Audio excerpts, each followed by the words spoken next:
Olá, sejam todos muito bem-vindos e bem-vindas a mais um SoluCast. Esse aqui é muito especial porque ele integra aí a semana de gestão de pessoas aqui da plataforma Solution. Te convido também a acompanhar os demais conteúdos dessa semana lá no site da plataforma e também nas redes sociais. Gente, olha, eu tô muito feliz hoje. Se vocês voltarem lá no início dos podcasts, vão ver que a gente começou com a professora Denise e é justamente ela que a gente tem o enorme prazer de receber hoje para conversar sobre empresas resilientes. Então, a gente se vê daqui a pouquinho.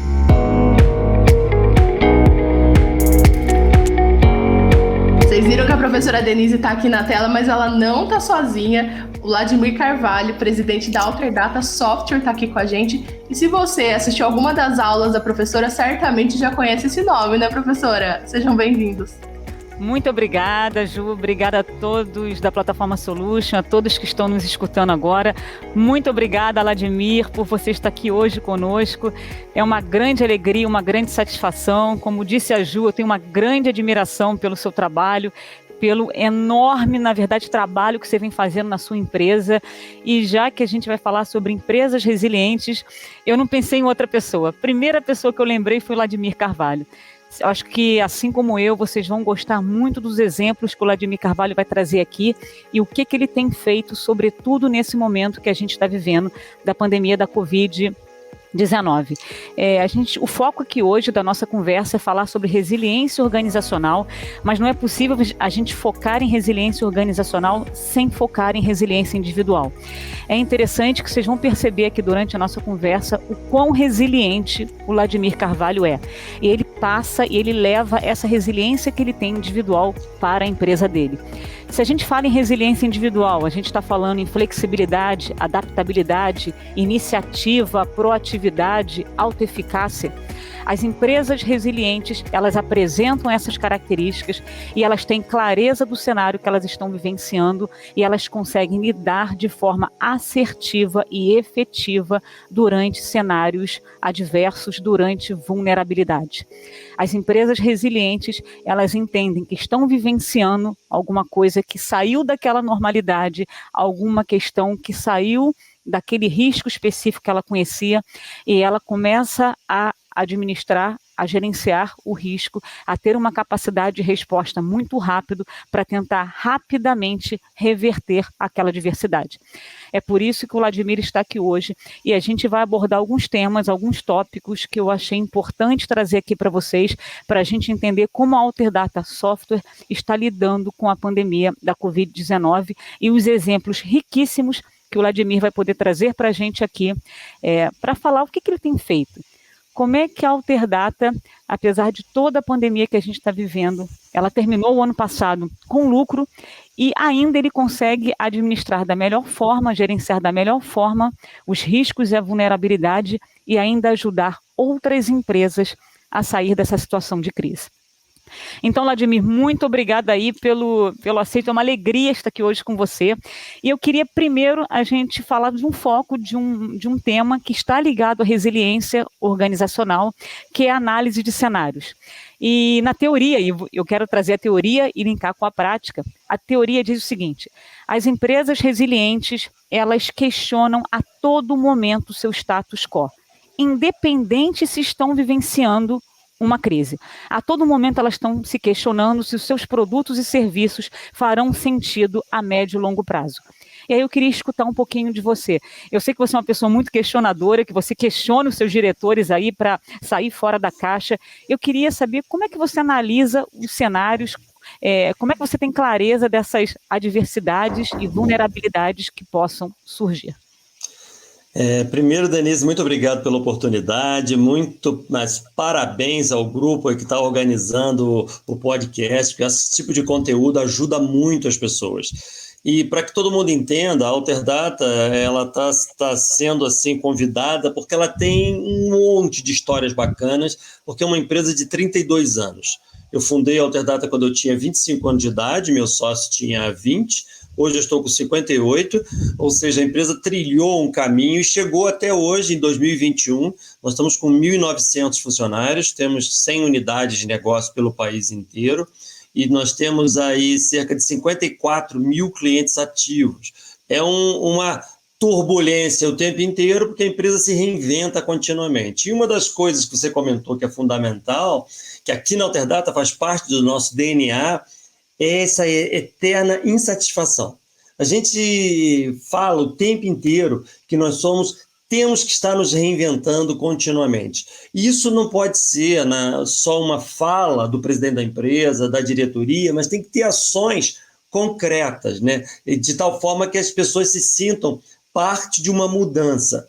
Por exemplo, uma das coisas que a gente sempre teve aqui na companhia é a obrigação dos gerentes apontarem talentos que estão nascendo dentro dos seus departamentos. Olha, esse menino entrou agora na empresa, tem 3 meses, 4 meses, mas ele tem algo diferente que a gente pode investir nele. Ou aquela menina se destaca muito nessa parte aqui, nós podemos investir nela. Esse jeito de olhar as pessoas novas faz com que a gente esteja o tempo inteiro mudando e colocando pessoas novas para pensar tudo o que acontece dentro da organização. Medidas, por exemplo, a gente obriga os nossos líderes, os gerentes, divisões, a todo ano elencar tudo que ele mudou na empresa. Ele é obrigado a mudar coisas do departamento dele. Ah, não, mas eu não quero mudar porque o meu departamento está tudo ótimo. Na minha cabeça, se ele acha que está ótimo, ele não está enxergando o que deveria enxergar. Porque nunca tem nada ótimo, nunca tem nada perfeito. Toda empresa tem falhas, tem erros, tem lucro que não está legal, tem custos excessivos, sempre tem problemas. A maioria das vezes, o gestor não percebe os problemas. E por características próprias. Às vezes não é nem características corporativas, são características pessoais, que você não está feliz com aquela coisa. E tem gente que faz um serviço medíocre e está feliz. E com isso a gente não evolui. Então eu acho que esse teu conceito, essa bola que você está levantando aqui, Denise, é sensacional, porque ela se conecta com um monte de outras ações. A essência da resiliência é você se conhecer muito. O que você é bom, o que você é ruim. É conhecer a tua estrutura da tua empresa. O que a sua empresa é boa, o que ela é ruim. Ter um processo de melhoria, com datas estabelecidas, prazos estabelecidos para vencer cada etapa dessa. Quando você entra nesse ciclo, você está o tempo inteiro se transformando em alguma coisa. Eu costumo dizer na Alterdata que hoje, na situação que eu estou, na idade que eu estou, eu tenho curso superior, eu tenho 2 pós-graduações, eu tenho MBA, mas eu não estou pronto ainda. Eu estou o tempo inteiro aprendendo, o tempo inteiro estudando, o tempo inteiro lendo, o tempo inteiro me aprimorando. Eu, 58 anos que eu estou fazendo curso de inglês para aprimorar o meu inglês. Eu estou estudando o tempo inteiro porque quando você entende que você está em processo de mudança, você está conectado com a sociedade atual, que é essa sociedade que tanto se transforma, né? Vladimir, nossa, eu falei para vocês aqui da equipe da Plataforma Solution, e eu falo nas minhas aulas o quanto a gente vai se apaixonar aí pela liderança e pela pessoa do Vladimir. Pegando a sua fala, Vladimir, eu queria entender o seguinte, porque você mostra, além de crescer sempre, como você fala, de evoluir sempre, você mostra muita humildade. Você é uma pessoa muito humilde para ensinar, para capacitar a sua equipe, para ajudar os seus diretores. Eu queria saber até uma curiosidade, que eu acho que muita gente vai estar perguntando isso aqui ao escutar você na sua fala. Da onde que vem isso? Da onde que vem essa sua característica intrínseca? Essa característica de eu estou sempre em evolução, eu preciso ajudar meus diretores, essa sua humildade na fala. Eu pergunto isso porque muito se fala hoje em humanização da gestão. Aliás, muitas empresas hoje estão procurando se tornar mais humanizadas. E se não começa da liderança, se não começa da diretoria, não existe empresa humanizada. E você é muito humilde, você é muito humano, você está muito preocupado com o outro. Isso é algo que nasceu com você, isso é algo que você vem adquirindo ao longo do tempo, você começou muito cedo com a sua empresa. De onde vem essa sua essência exatamente de uma liderança genuína? Eu acho que muita gente vai estar perguntando aqui agora para a gente, depois da sua fala. Essa resposta é muito simples e tem 3 letras. Mãe. Ela veio da minha mãe. Que legal. A minha mãe que ensinou para mim, para o meu irmão, que nós temos que ser pessoas que respeitam os outros, tem que ser pessoas que contribuam para a sociedade. A gente não acha que a sociedade é algo que você tem que explorar, mas você tem que trocar com ela. Ao mesmo tempo que a sociedade me dá hoje retornos para estar num programa como esse aqui com você, eu estou muito feliz por estar aqui. Eu estou devolvendo para a sociedade algumas coisas, que é esse meu conhecimento, um pouco de luz, para acender uma luz no caminho de muitos que estão nos ouvindo aqui e fazer com que eles tenham sucesso um pouco mais rápido do que eu tive. A ideia sempre é devolver. E a essência, quando você tem esse conceito, você percebe nitidamente que a gente nunca está pronto. E não tem nada de errado e a gente reconhecer nossos erros, reconhecer nossas falhas. Muito pelo contrário.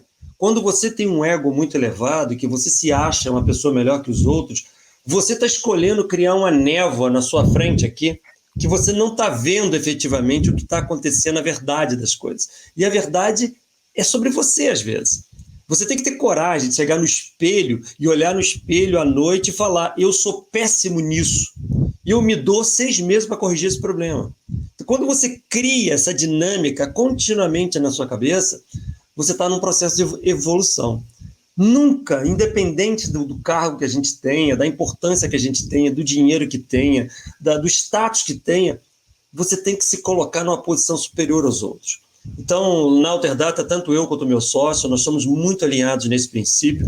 A gente não distrata ninguém, ele trata com carinho, desde a faxineira até o diretor da companhia.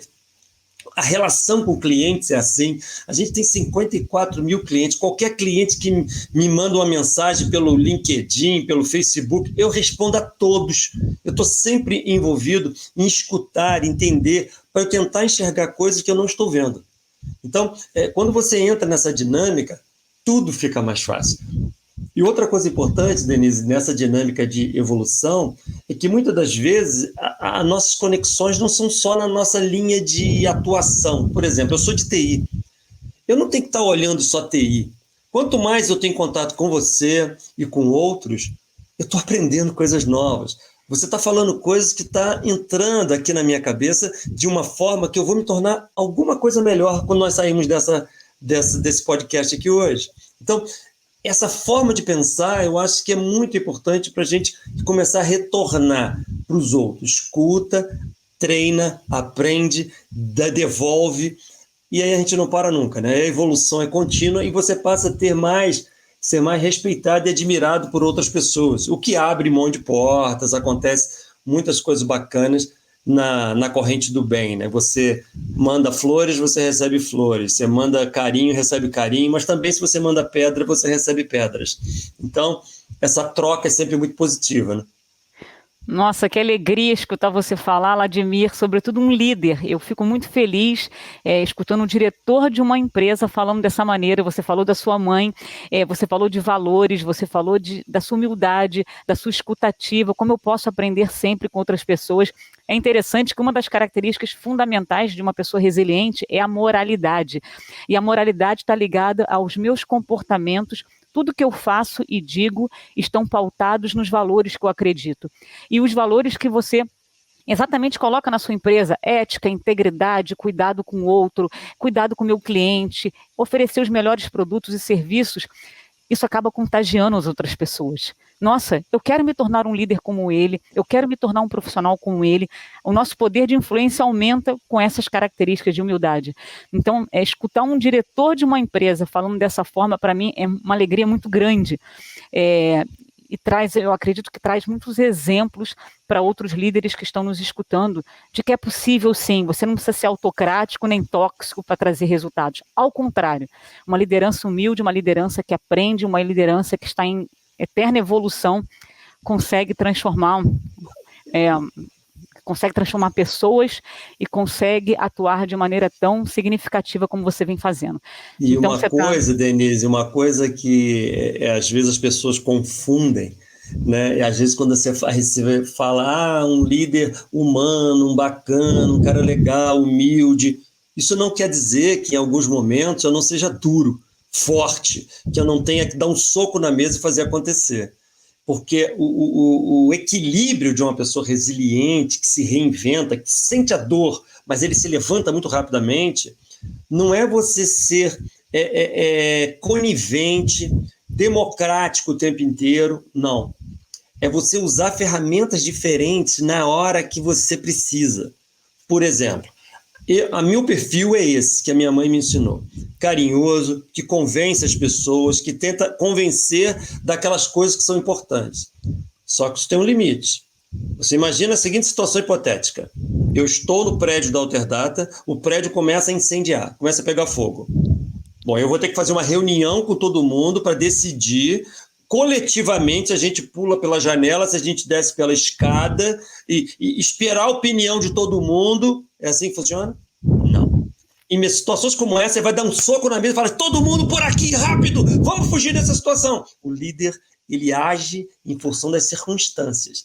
Em outros momentos, eu posso chamar o meu time e falar: gente, estou em dúvida, eu preciso da ajuda de vocês para tomar essa decisão. A gente precisa ir nesse caminho, mas eu estou em dúvida. O que vocês acham? Aí nós estamos tendo uma posição democrática. Em outras situações, você precisa quebrar climas dentro da companhia, porque um determinado subordinado está criando problemas. Você tem que ser um pouquinho mais forte com essa pessoa para capacitar essa pessoa. Então, quando você é humilde, você entende claramente os momentos que você tem que ser forte, tem que ser carinhoso, tem que dar beijinho.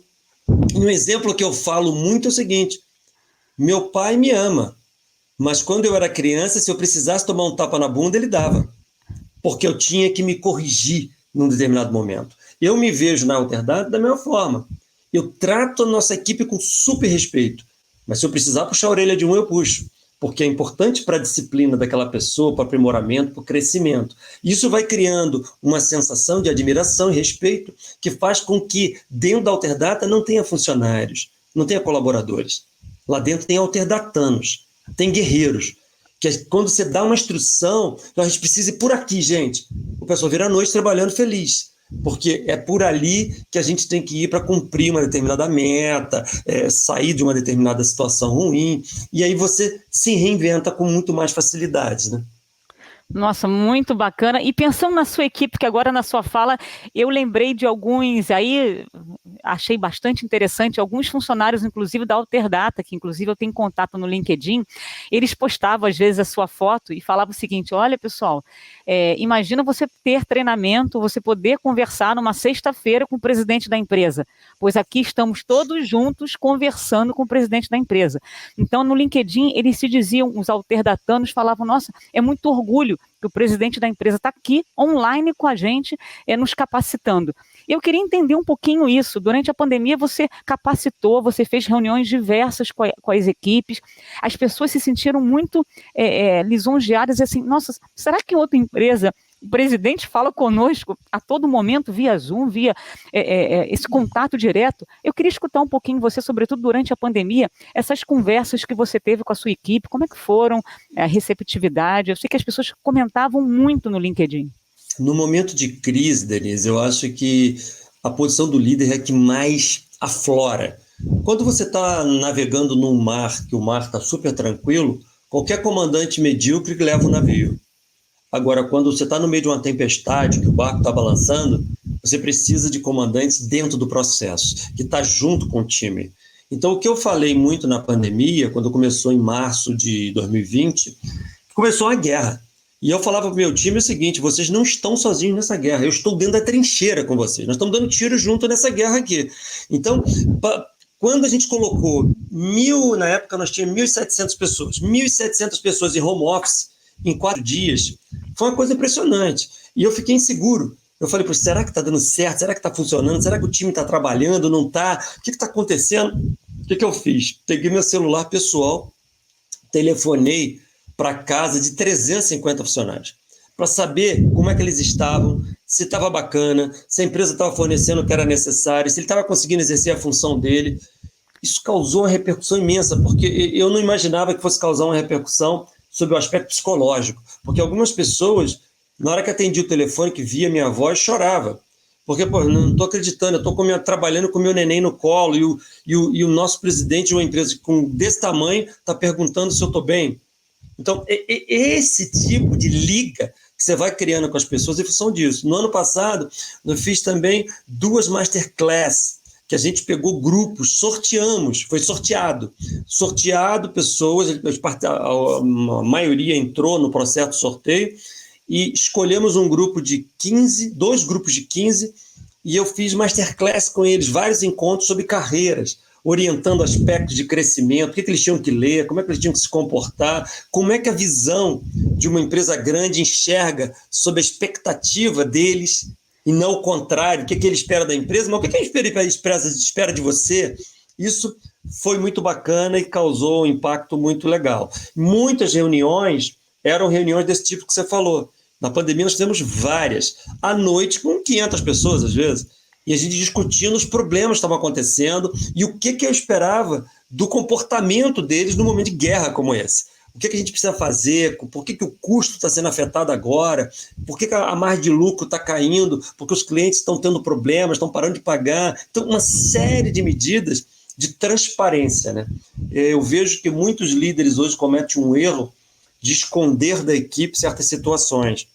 Já vi empresários falando para mim assim: Vladimir, eu não queria que os funcionários soubessem quanto a minha empresa está faturando, não. Eu não consigo entender isso. Eu não consigo entender isso porque, na minha cabeça, quanto mais todos entendam as coisas boas e ruins da companhia, mais estamos todos remando na mesma direção. Quando você começa a fantasiar, esconde certas coisas, as pessoas não sabem para onde vão. Então você acaba tendo dificuldade de um momento de crise. E aí a tal da resiliência fica comprometida. Como é que eu tenho engajamento de um time que não sabe o que tem que fazer? Então não dá. Então a gente acha que a transparência é muito importante, por isso que a gente expõe, a gente fala quanto a empresa fatura, onde está indo bem, que filial está indo melhor do que outra, que produtos estão tendo performance alta, que concorrentes estão nos afetando mais em determinado produto. Então, essa transparência ajuda nesse processo de criação de coisas novas e encontrar soluções novas. Eu acho que isso é muito importante para que a gente consiga ter mais velocidade nas soluções. Nossa, excelente ponto que você coloca, Vladimir.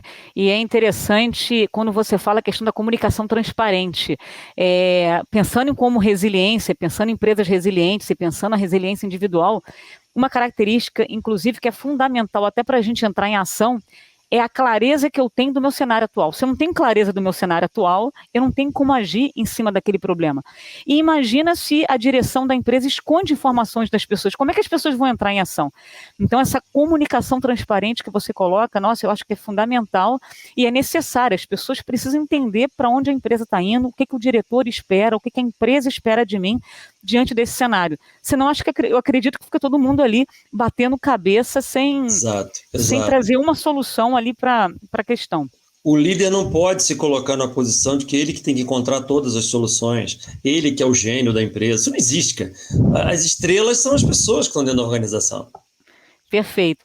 Olha, Vladimir, mais uma vez, parabéns. Aliás, cada vez que você for comentar aqui as suas iniciativas, eu tenho que te dar parabéns, porque é uma alegria trazer tantos exemplos positivos. Tem um item aqui que a gente comenta muito de empresas resilientes, que as empresas resilientes, elas conseguem, com muita facilidade, trocar experiências com outras empresas durante uma crise, para saber o que está acontecendo. Será que o caminho que eu estou tomando, será que essas ações que eu estou tomando fazem sentido, vão me trazer um melhor resultado para tentar tratar essa vulnerabilidade ou não? E eu me lembro no início da pandemia, eu acompanhei você muito, sobretudo no LinkedIn, nos seus canais que você trabalha a questão da gestão, você disponibilizava muitas dicas, muitas sugestões, você encontrava com outros empresários para tentar entender o que estava acontecendo. Eu queria entender um pouquinho como é que você fez isso, como é que foram esses encontros, o que vocês discutiam, como é que era isso? Eu acredito, Denise, independente da pandemia, eu acredito, a vida inteira eu penso assim, que é muito importante você ter network. Quando você tem uma rede de relacionamentos forte e você alimenta, constrói, sustenta essa rede de relacionamentos, você tem conexões para tirar dúvidas, questionar coisas, pedir para fazer checagem se você está na direção certa. Eu faço isso desde 20 anos de idade.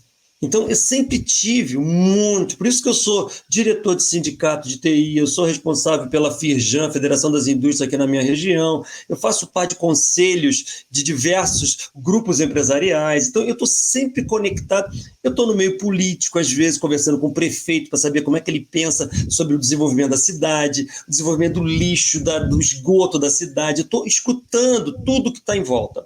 Quando chega um momento de crise, nós temos que dividir isso em dois pedaços. Existem crises que eu domino o que está acontecendo. Quando o governo federal muda alguma coisa, por exemplo, que vai afetar a minha área. Normalmente a gente sabe que isso vai acontecer, isso está sendo anunciado, então você começa a se preparar e antes do fato ocorrer, eu já conectei outros empresários, pedi a opinião deles, fui vendo, consultei o Sebrae, eu estou muito envolvido no Sebrae, como é que as empresas pensam. Mas existe uma outra situação, foi o que aconteceu na pandemia, que foi completamente atípica, porque eu não esperava que fosse acontecer isso. Eu não tinha essa fórmula pronta. Então, quando acontece uma situação que você não controla, é como se tivesse uma variável numa fórmula que eu não sei de onde ela veio. Então, a minha taxa de sucesso final pode ficar comprometida por um elemento da fórmula que eu não controlo. Isso é mais difícil. Numa situação dessa, o que eu procurei fazer naquela época foi acelerar o processo de relacionamento. Eu comecei a me expor mais na internet para atrair outras pessoas. E funcionou. Naquela época, entraram no meu LinkedIn mais de 6.000 pessoas num período de 2 meses. Essas pessoas eram diretores de empresas que eu nunca nem ouvi falar. E quando eu comecei a trocar com essas pessoas, eu comecei a ter visões. Como é que estavam resolvendo esse problema na Europa? Como é que estavam resolvendo esse problema nos Estados Unidos? Que tipo de problema estava mais acontecendo em algumas regiões? Por que certos setores estavam sendo mais afetados que outros? Então, eu poderia ter um produto para ajudar essa área. Nós começamos a construir produtos baseados nessas trocas. Espera aí, eu tenho um produto que era muito bom numa área, mas agora numa outra. E isso que está afetando virou uma oportunidade para a gente. Vamos construir um negócio para ajudar nessa área que aproveita, a gente gera receita. Então, você começa a fazer conexões. Se eu pudesse sugerir uma das coisas mais importantes para os empresários resilientes, é você não ficar dentro da sua concha. Não ficar só dentro do seu escritório de vidro trancado. Você tem que ter relacionamentos. Eu tenho certeza absoluta que isso que a gente está fazendo aqui agora vão gerar novas conexões. Porque pessoas vão nos ouvir, vão buscar lá no LinkedIn, vão se associar, vão fazer alguma pergunta, e isso vai começar a conectar uma coisa a outra, e você começa a entender alguns mercados, alguns problemas maiores, que pode ser, na verdade, uma oportunidade. Eu costumo falar muito na Alterdata para o nosso time que problema e oportunidade, elas estão na mesma moeda, elas estão no mesmo objeto, depende de como você vê. O copo de água pela metade, tem gente que reclama que está vazio, tem gente que reclama que ele está meio, não enxerga que ele está meio cheio. Então, a maneira de você enxergar uma oportunidade e um problema depende muito dessa sua maneira de você ter conexões, fazer checagens, ser humilde para perceber que você poderia fazer mais. Aí você, na verdade, muda o jogo. Na pandemia, no ano passado, foi o ano, Denise, que a Alterdata mais perdeu cliente por falência na história dela. Nós perdemos muitos clientes por falência. Só que chegamos no final do ano, a empresa cresceu em faturamento. No meio da crise, nós crescemos em faturamento. Esse ano, a pandemia está aí ainda. Nós estamos com cidades com lockdown, nós estamos com empresas com problemas, restaurantes que em alguns lugares não conseguem operar porque as cidades proíbem. A Alterdata está crescendo. Esse ano nós estamos crescendo de novo. Ou seja, o que é isso? É sorte? Não. Isso é planejamento. E começa tudo por esse relacionamento de network, que eu acho que é uma das características muito fortes dos empresários que são resilientes. Muito bacana, e pegando esse gancho que você está comentando, Vladimir, com relação a esse fluxo de caixa, com relação a esses ganhos que vocês continuam crescendo mesmo em virtude da pandemia, apesar da perda dos clientes, um dos itens, inclusive, fundamentais que é abordado em empresas resilientes, apesar de alguns autores meio que discutirem um pouco, debaterem sobre isso, é a questão do gerenciamento financeiro. Você comentou que você teve, por exemplo, que criar um novo produto ou modificar um processo em virtude de uma nova demanda, que isso ajudou, inclusive, o fluxo de caixa. Eu queria entender como é, com relação a esse gerenciamento financeiro, eu me lembro que muitos estudiosos, inclusive, comentam uma empresa não consegue vencer uma crise se não tiver dinheiro em caixa, né, se não tiver uma reserva financeira. Entretanto, empresas que conseguem rapidamente mudar um produto ou um serviço para atender uma nova demanda perante a crise, também vai conseguir ter uma reserva financeira. Eu queria entender um pouquinho, você acredita realmente que uma empresa precisa ter reserva financeira para vencer a crise ou não? E como é que foi a situação das pessoas ao aceitarem dentro da Alterdata uma mudança de serviço, uma mudança de produto rapidamente? Como é que foi essa aceitação das pessoas ali nessa mudança rápida do que elas estavam fazendo para um outro caminho? Denise, há uns, 15 ou 20 anos atrás, eu li uma matéria na Harvard Business Review, uma revista de gestão, uma das mais conceituadas do mundo, que foi muito interessante. A matéria mostrava o que tinha em comum nas empresas que duravam mais de 100 anos. As empresas que têm mais de 100 anos, cada uma na sua atividade, o que elas tinham em comum? Fizeram uma pesquisa forte sobre isso, eu não sei se foi tese ou doutorado de alguém, não me lembro, mas a conclusão da matéria era o seguinte: todas eram geradoras de um colchão financeiro. Todas eram geradoras de caixa para ter uma gordura financeira. A Alterdata já fazia isso desde a fundação, porque desde a fundação a gente vem eu e meu sócio, a gente vem de família de classe média.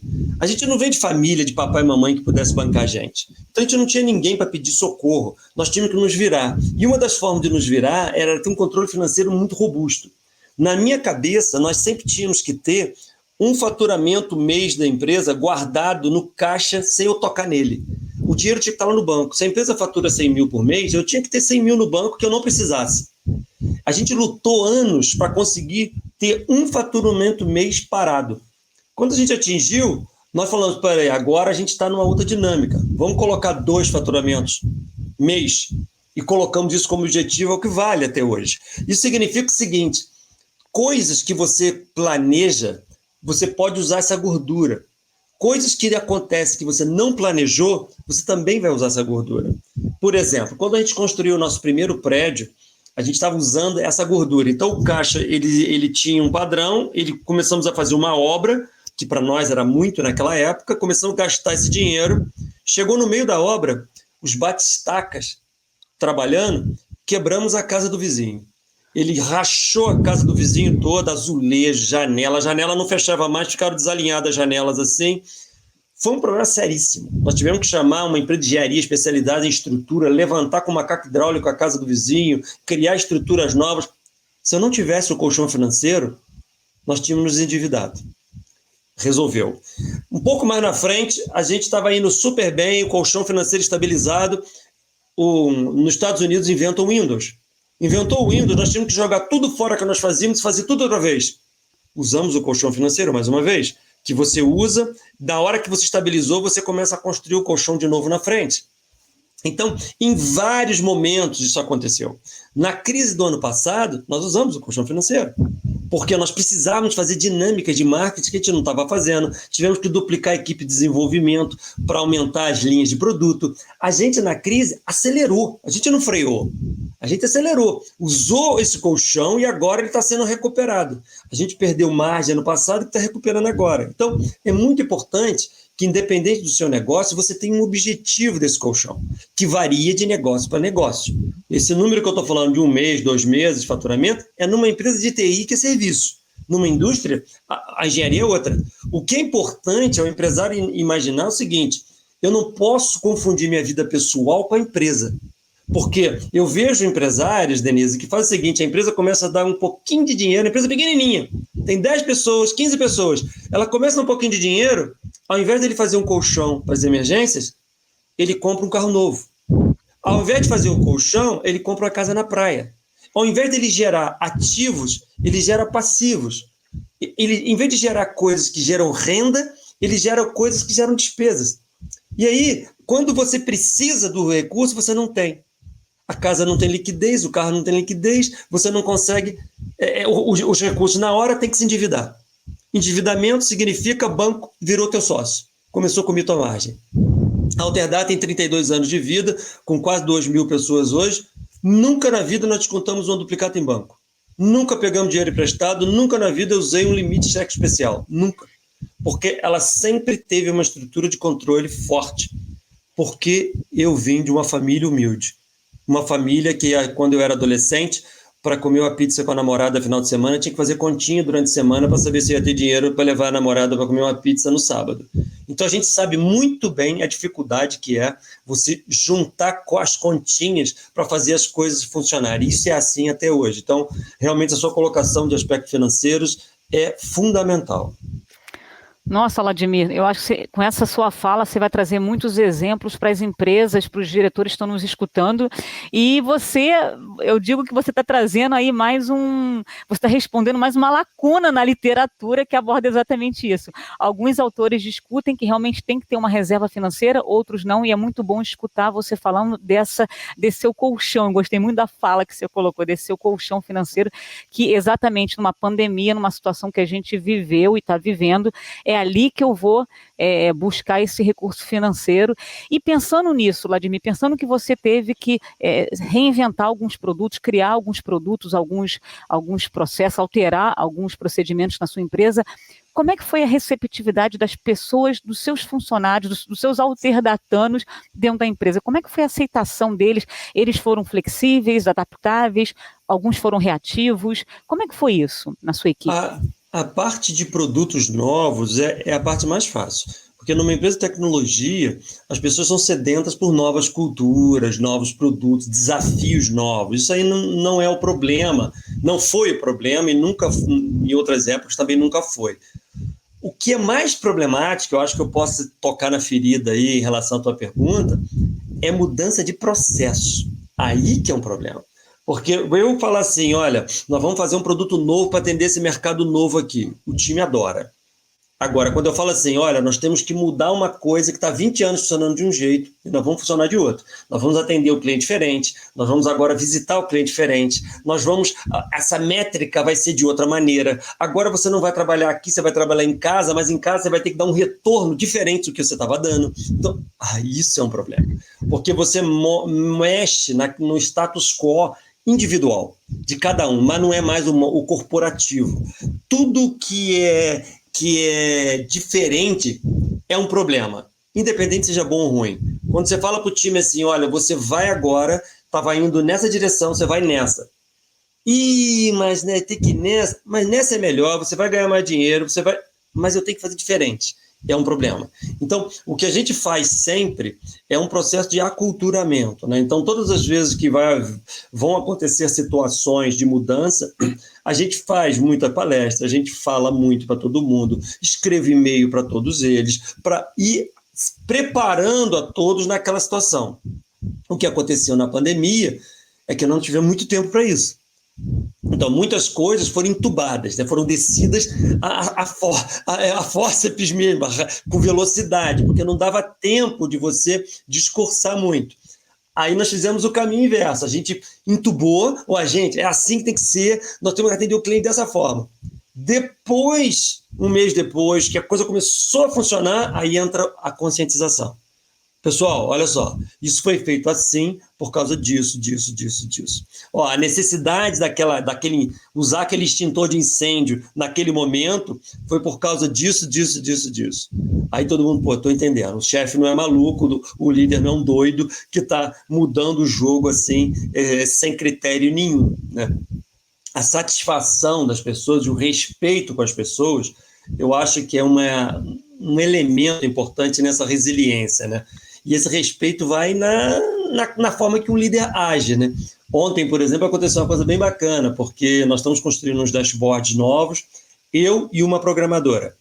Vários indicadores novos de performance com padrões internacionais, ela está tendo muito trabalho para fazer, são difíceis, modelos matemáticos complicados, e nasceu essa semana passada ficou pronto, eu ajustei, critiquei, melhoramos, e ontem eu tive uma reunião com fundos internacionais, 6 fundos internacionais, uma reunião muito séria, e eu usei esses indicadores, porque eu estava mostrando o poder da companhia, e foi um sucesso. A reunião foi de 6 a 8 da noite, eu saí da reunião, estava no meu carro indo para casa, gravei um áudio para essa programadora agradecendo a ela, o empenho dela, porque tudo que ela vem fazendo está sendo extremamente importante. A reunião foi desse nível de importância graças ao trabalho dela. Então, Então, ela ficou super emocionada, porque é isso que a gente tem que fazer. Eu não consigo remar essa empresa sozinho. Eu preciso da Beatriz, que está escrevendo lá os softwares. Eu preciso do João, que está atendendo lá e testando os produtos. Eu preciso da Michelle, que está lá ajudando a atender os clientes. E quando você vai dando esses feedbacks, isso vai motivando a todo mundo a andar na mesma direção, né? Nossa, Vladimir, muito legal. É muito bacana quando você cita, inclusive, o nome dos seus alterdatanos, o carinho que você cita e fala deles, eu acho muito legal. Pegando um gancho quando você colocou, olha, no primeiro momento a gente teve, ó, vamos direto, vamos fazer assim, e depois de um mês vocês começaram a conscientizar a equipe, eu achei muito legal. Muito se discute hoje, que estilo de liderança um diretor de uma empresa, um gestor deve ter. Muito se discute isso, debate, o que não falta é literaturas a respeito. E é exatamente como você colocou, em momentos de crise, em pandemia, em situações específicas, é exatamente o que você fez e o seu comportamento é muito interessante, que você deu a direção. Naquele momento não adiantava fazer um brainstorm, chamar todo mundo e vamos ver. Eu dei a direção. As pessoas precisam seguir por esse caminho que eu sou o diretor da empresa e a gente tem que resolver esse negócio imediatamente. Depois, isso é bacana, mas aí depois você percebeu o seguinte, bom, agora eu vou conscientizar as pessoas com relação a esse cenário. Algumas pessoas vão responder mais, outras menos, e como é que as pessoas estão lidando com isso. E é interessante quando você fala a questão de ligar para Beatriz e dar os parabéns.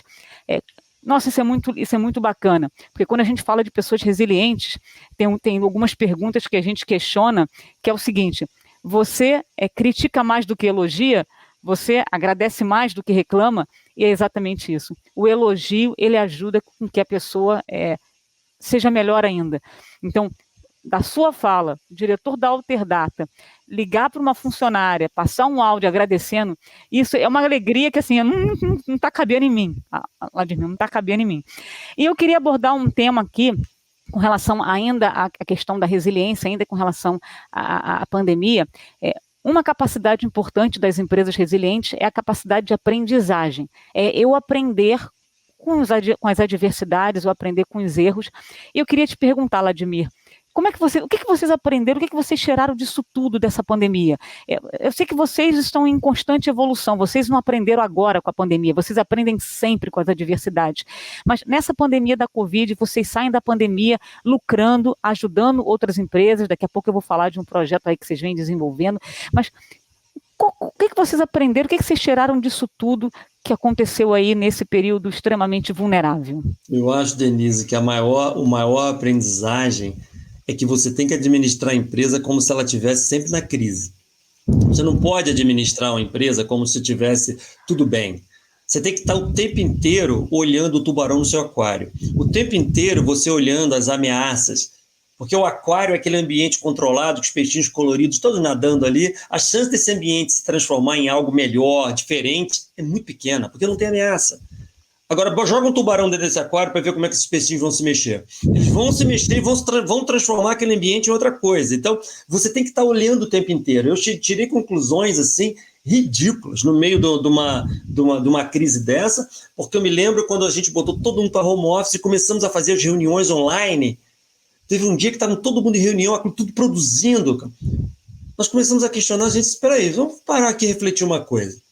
O Zoom já existia, a internet já existia, essas tecnologias já haviam. Por que a gente não estava fazendo isso antes? Por que a gente não estava agindo dessa maneira antes, cara?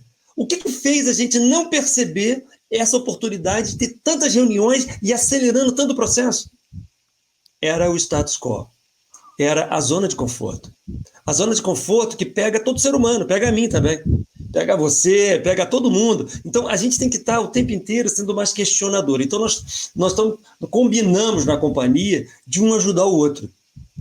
Se eu estiver muito parado, você me avisa, tá? Se eu estiver muito lento, você me ajuda a forçar. Vamos tentar usar ao máximo, como se a empresa estivesse falindo todos os dias. Porque quando você tem esse mindset, o seu senso de urgência muda. O seu senso de velocidade. Quando você estava lá no passado, que eu falava para um líder, cara, estamos com um problema aqui. E ele falava para mim assim, beleza, entendi, daqui a 3 meses está resolvido. No ano passado, quando ele me dava uma resposta de 3 meses, eu falava, companheiro, eu quero ser resolvido em 1 semana. Isso tem que ser resolvido na semana que vem. O cliente não pode esperar. E aí a dinâmica mudou, porque ele entregou em uma semana. Porque era possível entregar, eu sabia que era possível. Só que antes, você acaba sendo um pouco mais conivente, um pouco mais complacente. Se você mantém esse ritmo sem desgastar as pessoas, isso não pode ser confundido como uma pressão desumana e déspota de você forçar as pessoas além do que é possível. Isso não. A gente não pode, na verdade, exigir 3 meses, uma semana, e o cara se mata, vira à noite, não consegue nem dormir, nem ver a esposa e os filhos. Nós não queremos isso. Tanto que muitas situações no ano passado, pessoas estavam resolvendo coisas e me ligavam 8 da noite, e eu falava, o que você está me ligando 8 da noite? E não está com suas crianças? E o cara, não, é que eu estou com um problema. Me liga amanhã de manhã. Essa hora é a hora de você dar um beijo na sua esposa em casa e vamos resolver primeiro os seus problemas de casa. Porque senão, as pessoas querem ajudar e transpassa os problemas, acabam tendo problemas familiares e nós, como empresa, não queremos isso. Então, esse equilíbrio é importante, mas a aula principal é a gente administrar como se a tempestade não tivesse passado, como se você tivesse o tempo inteiro naquele momento de ameaça. E a melhor analogia é o tubarão no aquário. A gente fala muito essa palavra porque isso está no livro, é uma matéria que eu escrevi no meu livro há uns anos atrás, o livro que eu publiquei, que virou, assim, acho que o nome do livro devia até ser esse, porque na época eu não percebi que esse artigo fosse ser tão importante, porque a gente usa esse termo dentro da empresa. Às vezes estamos em reuniões e a gente fala, cara, tem um tubarão no meu aquário, não sei resolver, me ajuda aqui, por favor. Porque é um pedindo ajuda ao outro quando aparece uma grande ameaça, né? Então, acho que é mais ou menos por aí. Nossa, exemplos fantásticos, Vladimir. Cada fala sua eu fico assim mais entusiasmada, incrível como você, eu não tenho dúvida de como você influencia e vai influenciar ainda mais pessoas a pensar diferente, a sair fora da caixa, a questionar o seu status quo. Isso é muito legal. E, Vladimir, eu queria te fazer, eu soube, inclusive eu tenho acompanhado aí no LinkedIn, acompanho muito você, e a gente sabe que a Alterdata está crescendo, algumas empresas cresceram, outras fecharam as portas e faliram. A realidade do Brasil é uma realidade muito difícil, a gente está com 14, 15 milhões de desempregados, pessoas muito vulneráveis, a gente fala hoje em segurança alimentar, então tem pessoas hoje que não sabem se vão poder jantar. Eu tenho almoço, mas não tenho jantar. Então, a pandemia trouxe também crises econômicas muito sérias para o mundo e também para o nosso país. E eu queria que você passasse um pouquinho para a gente aqui e mostrasse, apresentasse um pouquinho, falasse um pouquinho. Eu sei que você desenvolveu um projeto para pessoas vulneráveis, pessoas que não tinham condições, um projeto muito bacana. A cada leitura do projeto e dos padrinhos que eu vejo, que eu te acompanho, eu fico assim, impressionada, assim, é emocionante essa sua ajuda como pessoa, como profissional, como líder. Eu queria, assim, pensando no país, você não está pensando só na sua empresa, você está pensando no país. Então, eu queria que você explicasse um pouquinho o projeto Galileu, que eu já sou apaixonada, eu queria que você trouxesse um pouquinho aí para o pessoal conhecer mais. Obrigado pela oportunidade por falar sobre o projeto Galileu, porque é uma coisa que está enchendo meu coração assim, violentamente, porque está dando muito certo. E ele está baseado um pouco naquelas conexões que eu falei até pouco tempo atrás. Quanto mais conexões você tem, mais a sua visão amplia, mais você enxerga coisas que a maioria não está enxergando, né? E como nós somos da área de TI, o projeto Galileu está baseado em 3 pilares. A área de TI é uma área que há uma carência enorme por programadores de computador. O mundo inteiro, não é só o Brasil, o mundo inteiro precisa de programadores, porque o mundo está se tornando digital. O carro que você usa tem programação, a geladeira que você usa tem programação, o relógio que está no nosso pulso tem programação. Então, as empresas precisam de programadores. Isso está um problema seríssimo e pode atrasar o desenvolvimento da sociedade se não tivermos programadores. Uma profissão bem remunerada, respeitada, com uma remuneração média acima do normal. Bom, o segundo pilar é que existe no Brasil, todo brasileiro sabe disso, uma desigualdade social violenta.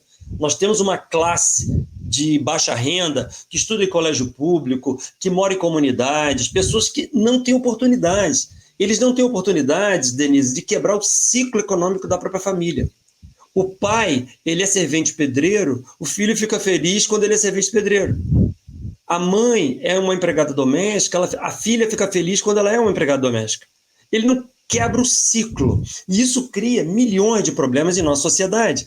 As crianças não conseguem se desenvolver, não têm esperança, não têm referências positivas. Segundo pilar. O terceiro pilar, existe um grupo de pessoas muito bacanas no mundo inteiro, no Brasil e no exterior, que gostam de fazer filantropia. Conheço um monte de gente que manda cestas básicas para algumas favelas, que ajuda a reformar uma escola, que ajuda, leva comida à noite em São Paulo para alimentar pessoas na rua. Você imagina a pessoa sair da sua casa e vai de chuva para alimentar pessoas na rua? É um cara que tem um coração fora do normal. Então existem as pessoas de filantropia. O que nós fizemos? Juntamos os 3 pilares numa coisa que nós chamamos de Projeto Galileu, que a palavra vem do Galileu Galilei, que descobria as estrelas com o seu telescópio. Então, o logotipo do projeto é um telescópio que nós queremos localizar as estrelas. Nós contratamos pedagogos, contratamos psicólogos, estamos conversando com as escolas públicas e nós estamos usando a minha cidade, Teresópolis, como laboratório, como protótipo. Nós queremos arredondar todo o projeto aqui em Teresópolis, que eu acho que eu consigo salvar a cidade, simplesmente. O projeto é ousado demais, porque numa cidade pequena, o impacto de algo desse tipo é muito maior. Então, nós lançamos o projeto em janeiro, que nós estamos buscando padrinhos. Esses padrinhos patrocinam o aluno em torno de R$350 por mês durante 6 meses. O resto a gente subsidia. Então, com R$350 por mês do padrinho durante 6 meses, a gente forma um programador trainee. Esse programador trainee já pode fazer parte de um time de desenvolvimento. Eu tenho certeza absoluta que com 6 meses eu coloco esse menino e essa menina para ganhar mais que os pais dele. Em 6 meses. Isso muda a realidade completamente de uma família. E R$350 por mês, tem gente que gasta isso de vinho numa noite que sai com a esposa. É muito pouco para você salvar uma família. A gente lançou o projeto em janeiro e agora em maio nós já estamos com 80 alunos estudando. 80 famílias vão ter esse ciclo econômico quebrado e levantando, dando um up financeiro. Se a gente conseguir mais padrinhos, eu consigo dobrar, até triplicar esse projeto aqui em Teresópolis. Isso pode virar um grande case nacional para podermos levar isso para outras cidades. A minha ideia é levar nas cidades menores primeiro, porque 80 alunos no Rio de Janeiro, São Paulo, Belo Horizonte, isso é uma areia no oceano, é muito pouquinho. Agora, numa cidade como a nossa, com 170 mil habitantes, isso é tudo. Isso muda a cidade inteira. Para você ter uma ideia como a cidade aqui está vendo o projeto, Denise, há uns 15 dias atrás eu estava cortando meu cabelo, lá todo paramentado, e o barbeiro cortando. Aí ele virou para mim e falou assim: eu vi na internet o projeto Galileu que você está fazendo, você pode me explicar o que é? Aí ele cortando o cabelo e eu explicando: não, vai ser assim, não vão fazer isso, os alunos, não sei o quê, babá. Ele virou e falou assim: nossa, isso significa que no futuro eu vou poder cobrar mais pelo meu corte de cabelo, que a cidade vai ser mais rica? Eu falei: exatamente isso, você entendeu tudo, exatamente isso. Você vai poder cobrar mais, vai pagar melhor para o seu funcionário aqui do salão. É isso, a dinâmica, o supermercado vai poder ter produtos de melhor qualidade, as escolas vão ser escolas que vai poder ter mais idiomas para ensinar para os alunos, nós vamos entrar num ciclo mais positivo. Então, a coisa está linda, está espetacular. E os vídeos dos alunos dando depoimento é de chorar, coisas assim realmente bem impressionantes. E qual é a grande ameaça do projeto? Padrinhos. A gente não consegue fazer tudo sozinho na vida, a gente precisa de ajuda. Então, eu e meu sócio estamos emprestando a nossa credibilidade nesse projeto, a nossa seriedade nesse projeto, porque existe muita gente na sociedade fazendo muita coisa do mal, Denise. Às vezes as pessoas querem fazer o bem, mas você fica em dúvida. Às vezes eu recebo e-mails de pessoas: fulano de tal está precisando de uma ajuda. Eu fico em dúvida. Se aquilo ali é alguém me explorando, pedindo dinheiro para nada, que não tem nada a ver com aquela história de verdade. Então, as pessoas têm medo de investir. Nós estamos emprestando nossa credibilidade para realmente mostrar que queremos fazer um trabalho sério. Então, o Projeto Galileu tem grandes chances de fazer uma transformação na sociedade e usando a veia do meio tecnológico, né?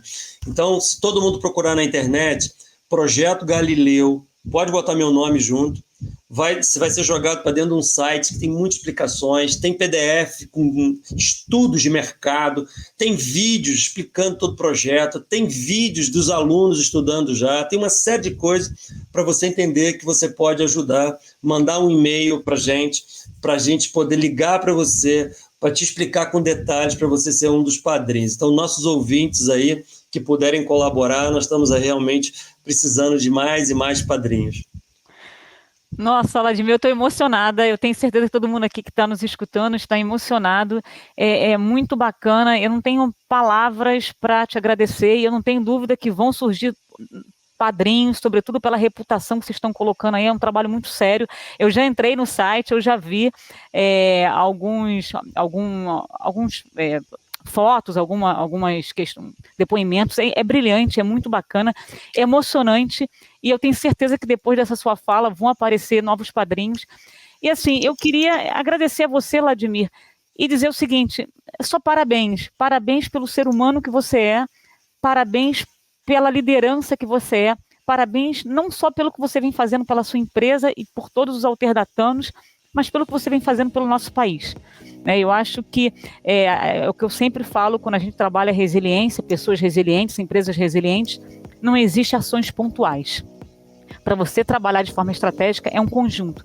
Então, são seus valores, são seus comportamentos, é a sua fala, são suas ações, é a sua empresa que faz toda a diferença.